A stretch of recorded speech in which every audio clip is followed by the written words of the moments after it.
而家睇嘅咧就係香港甲組足球聯賽，着住啡色間條衫嘅公民咧對住着住黃色衫嘅天水圍飛馬嘅。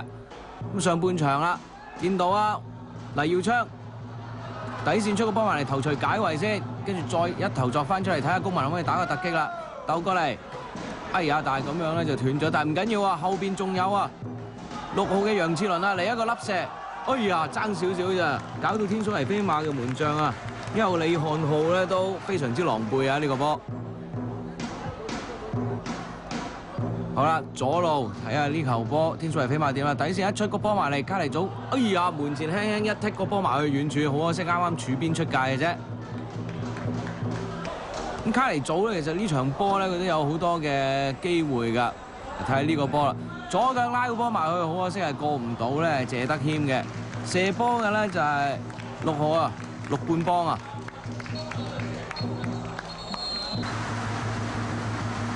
咁結果咧，上半場係0-0嘅，哇！下半場突然之間咧就係落傾盆大雨啊！哇！個波直情去唔到咁滯啊！呢球波咧黎耀昌咧又係交個波俾呢個卡尼祖，跟住一射咧就好彩謝德謙出嚟封位封得靚啊！如果唔係咧就會輸啦！哇！你睇下大雨到水浸咁滯啊！好啦，角球一開出嚟，見到卡尼祖攝前柱啊，一線個波埋去入網。下半場有65分鐘啊，天水圍飛馬1-0㗎。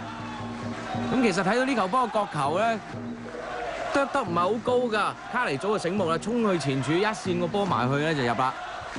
1-0啊！咁公民咧就係極力反撲啦，見到法圖斯開呢個自由球，一開出嚟，哎呀！呢球波李漢浩好嘢啊！一手咧將個波咧撲出底線嘅，呢球波角度有㗎。咁啊輪到翻咧呢個天水圍飛馬啦，後備入替嘅高凡。一個直線交過嚟，跟住卡尼祖順勢左腳一射咧，又係過唔到謝德謙啊！佢係撲咗出底線嘅，唔可以咧係增添紀錄啊！公民嘅交球一抌落嚟，一個轉身轉得好靚，跟住過唔到，嚟一個直線再交過嚟左路，哇空曬完全冇人 mark 啊！睇下佢點出啦，再扣翻右腳先，翻個波埋嚟，後備入替迪天奴頭槌一作埋去，啱咧頂得太正，過唔到李漢浩。結果呢場波天水圍飛馬1-0擊敗公民，全取3分。